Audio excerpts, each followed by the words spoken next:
सभी वेद की संहिताओं से उत्पन्न, यूं कहने वेदों की जननी गायत्री महामंत्र, जिनका ध्यान त्रिदेव साक्षात ब्रह्मा विष्णु महेश जी स्वयं करते हैं। ये वो पावन मंत्र है जो हमको त्रिदेवों के साथ जोड़ता है। यह वह मंत्र है जो अपने आप में संपूर्ण है। कहते हैं कि जब इस सृष्टि के रचना के लिए ब्रह्मा जी ने रचना की तो उन्हें आकाशवाणी हुई कि आप साधना कीजिए। मन में प्रश्न उठा, किसकी साधना? तो दूसरी आकाशवाणी हुई ब्रह्मा जी को कि गायत्री की साधना कीजिए। यह वह महामंत्र है जो इस सृष्टि के निर्माण के लिए आधार है। कहते हैं भगवान विष्णु जब कृष्णा अवतार के रूप में आए तो गीता में कहा गायत्री छंद साम हो, अर्थात मंत्रों में छंदों में मैं गायत्री हूं। उन्होंने भी गायत्री की उपासना की। और इतना ही नहीं, स्वयं महादेव, गायत्री मंजरी में वर्णन आता है कि भगवान शंकर तपश्चर्या में बैठे हुए ध्यान कर रहे हैं, साधना कर रहे हैं। मां पार्वती को बड़ा आश्चर्य होता है कि सृष्टि में जहां कोई सब कुछ नहीं जानता, अगर कोई सब कुछ जानता है तो वो मात्र महादेव है। ऐसे महादेव क्या जानने का प्रयास कर रहे हैं, किसकी साधना कर रहे हैं? माता पार्वती ने भगवान शिव से पूछा, प्रभु आप सर्वज्ञ हैं, आप सब कुछ जानते हैं, आप किसको जानने के लिए साधना कर रहे हैं? भगवान शिव ने कहा, मैं गायत्री को जानने का प्रयास कर रहा हूं, क्योंकि गायत्री ही योग है, गायत्री ही ज्ञान है, गायत्री ही साधना है, गायत्री ही साधन है। भगवान शिव कहते हैं कि गायत्री के 9 शब्दों में 9धा भक्ति समाई हुई है। नवरात्रि उसी गायत्री के 9 शब्दों को लेकर के पूरी साधना का केंद्र बनता है। गायत्री एक ऐसी साधना जिसे कर लेने के बाद, गायत्री जिन्हें जान लेने के बाद इस धरती पर कुछ भी जानना, इस ब्रह्मांड में तीनों लोक में कुछ भी जानना शेष नहीं रह जाता। ऐसे महामंत्र के साथ आज गुरु पूर्णिमा के इस पावन पर्व का हम सब शुभारंभ करते हैं, जो महामंत्र हमें त्रिदेवों के साथ जोड़ता है। आइए कमर सीधी करिए, दोनों हाथ गोद में, नेत्र कोमलता के साथ बंद, शांत चित्त ध्यान मुद्रा। अपने लिए, अपने परिवार के लिए, अपने स्वजनों के लिए और भारतीय संस्कृति की उस भावना को आत्मसात करते हुए वसुधैव कुटुंबकम के भाव से, आत्मवत् सर्वभूतेषु के भाव से महामंत्र, वेद मंत्र, गायत्री मंत्र, जिसके लिए कहा गया है महामंत्र जितने जग माही को गायत्री सब नाही। आइए ऐसे दिव्य मंत्र का भाव भरा गायन आज एक ऐसे विशिष्ट पर्व पर, जो किसी भी शिष्य के जीवन का सर्वश्रेष्ठ दिन होता है, उसके शिष्यत्व को, उसके समर्पण को, उसकी निष्ठा को, उसकी भावना को तराशने का सर्वश्रेष्ठ दिवस है।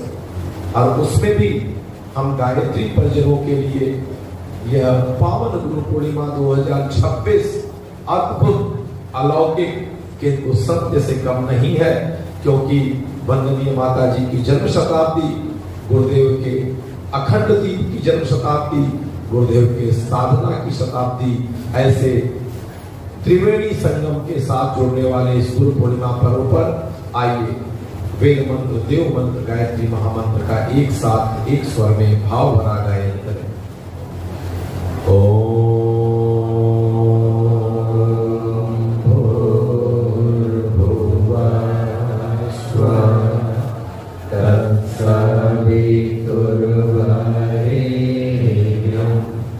भर्गो देवस्य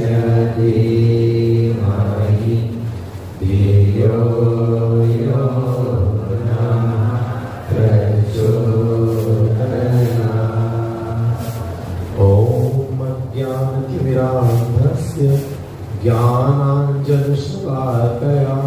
चक्षुरुन्मीलितं येन तस्मै श्रीगुरवे नमः।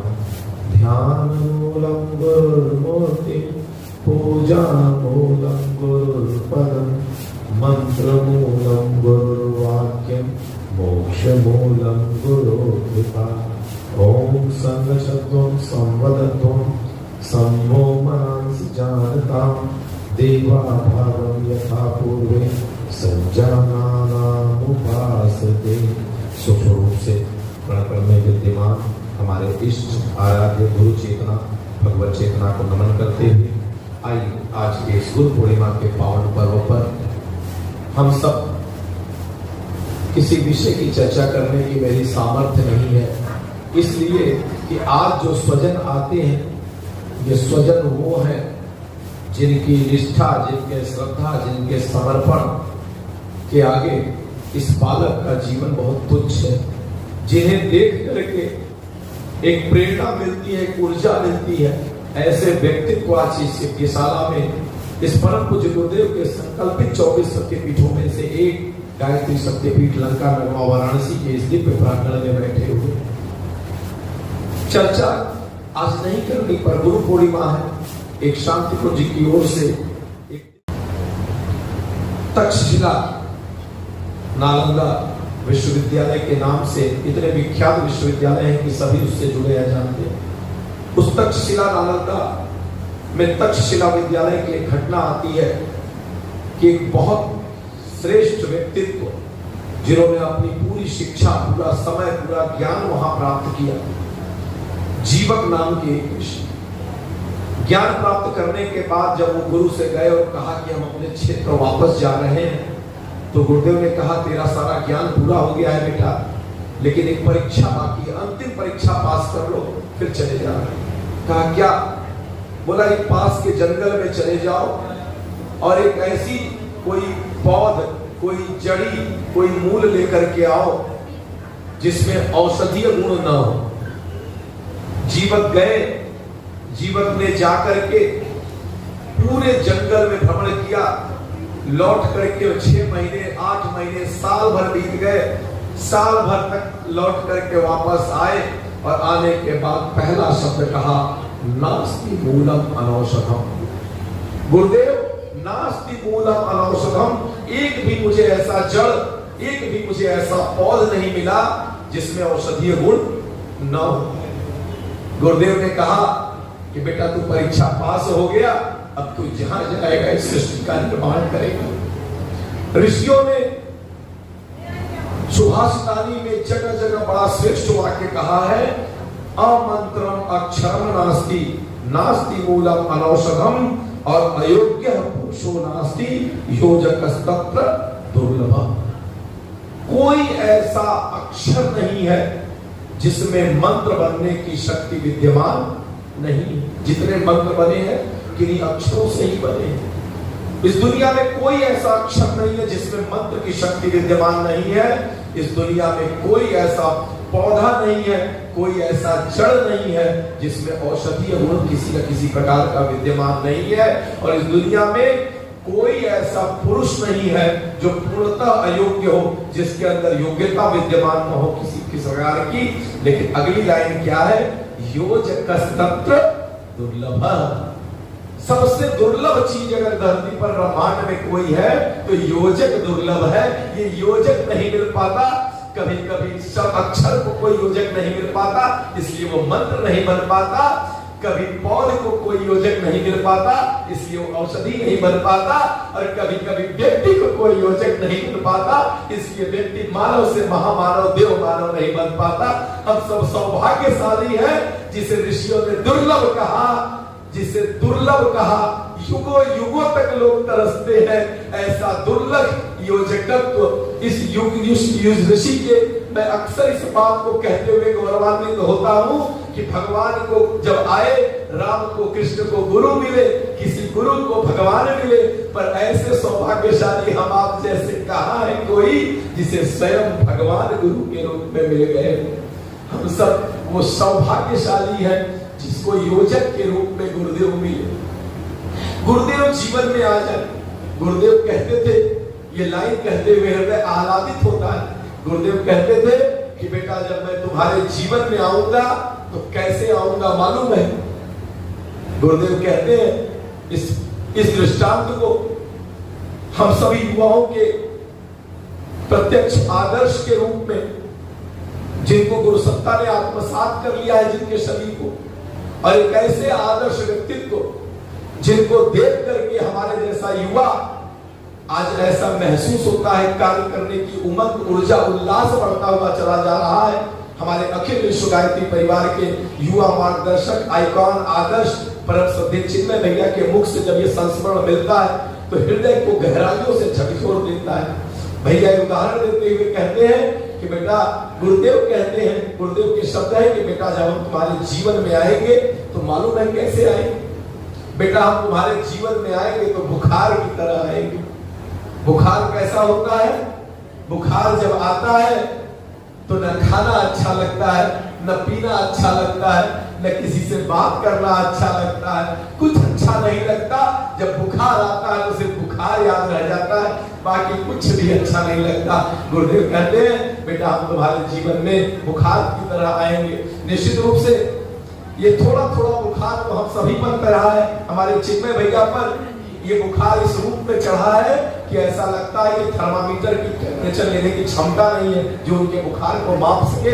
मैं तो आज इस पूरे कक्ष में काशी के यही प्रार्थना करूंगा कि हम सब पर भी गुरुदेव का वो बुखार चढ़ता हुआ चला जाए, हम सब के अंदर वो दीवानगी आए कि फिर केवल गुरुदेव का कार्य, गुरुदेव के बताए पथ, गुरुदेव का बताया जीवन, बस यही जीने का मन करे, यही बताने का मन करे, यही सुनने का मन करे, यही बांटने का मन करे। इससे कम में कुछ अच्छा ही न लगे। गुरुदेव के एक शब्द को याद रखिएगा, गुरु पूर्णिमा पर बैठे हैं, गुरुदेव कहते थे, गुरुदेव ने वाङ्मय नंबर 1, मैं निवेदन करूंगा, कितने ऐसे परिजन हैं जिनके घर में वाङ्मय नंबर 1 है, गुरु पूर्णिमा पर बैठे हैं। सारे वाङ्मय हो ना हो, 70 खंड की क्षमता हो ना हो, लेकिन वाङ्मय नंबर 1 हर व्यक्ति के घर में होना चाहिए। युग दृष्टा का जीवन दर्शन रख लेंगे तो गुरुदेव को थोड़ा बहुत हम लोग जान पाएंगे। कितना जान पाएंगे?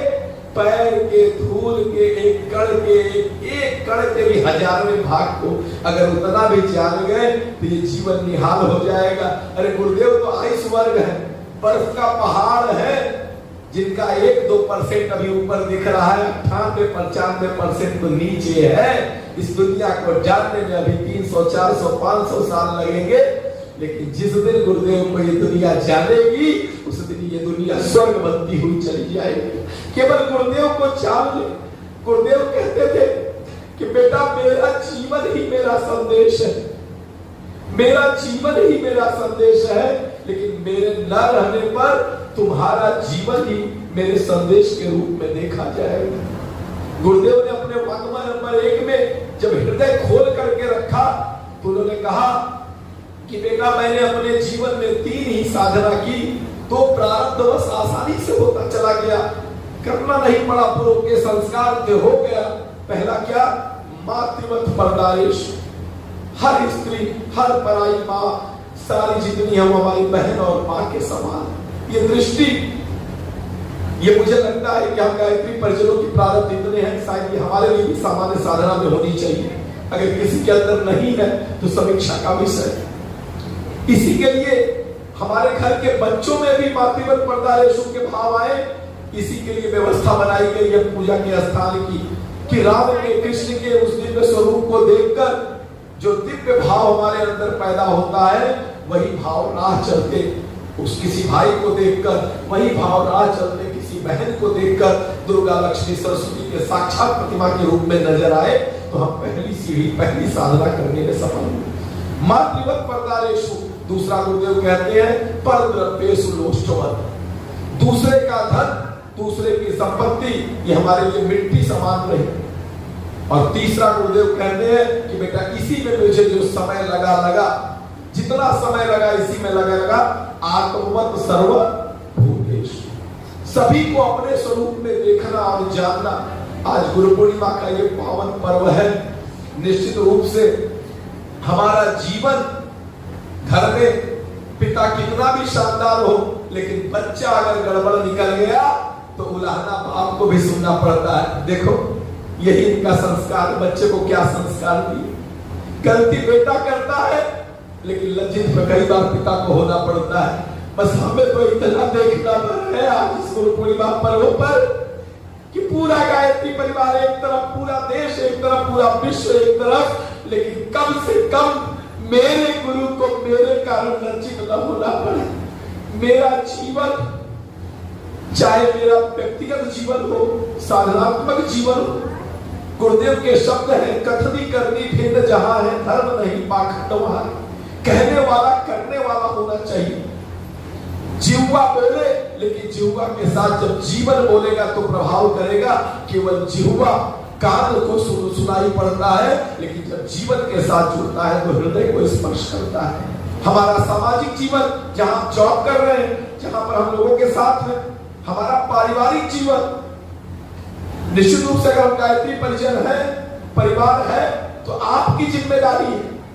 आप अगर अपने आप को भगवान का वरद पुत्र मानते हैं, अग्रज पुत्र पुत्री मानते हैं, तो आपके अंदर वो धैर्य, वो सहनशीलता, वो सारी चीजें। हमारा सामाजिक जीवन, अपने परिवार में, अपने मिशन में स्वार्थ नहीं परमार्थ, लोक कल्याण की भावना। निश्चित रूप से गायत्री परिवार भी एक परिवार है। इस परिवार में कहीं ये भी देखना है कि निश्चित रूप से हमारा स्वार्थ आने ना आए। लोक कल्याण के लिए यदि हमें एक समय था, आप याद करिए कि गांव में पंचायत बैठती थी और गांव के कल्याण के लिए कहा जाता था बलिदान की आवश्यकता है, तो हजारों हाथ खड़े हो जाते थे कि अगर मेरे गांव के निर्माण के लिए बलिदान चाहिए तो मैं तैयार हूं। आज अगर एक आदमी का स्वार्थ टकरा जाए तो वो पूरे गांव का बलिदान करने को तैयार है। गिरावट के उस दौर में पहुंच चुके हैं। गुरु पूर्णिमा के दिन सिर्फ इतना सा निवेदन करते हुए कार्यक्रम को प्रारंभ करते हैं कि अपनी जिम्मेदारी, गुरुदेव के शब्द, अपना निर्माण ही संसार की सबसे बड़ी सेवा है। एक और बड़ी बात, आप भला को जग भला।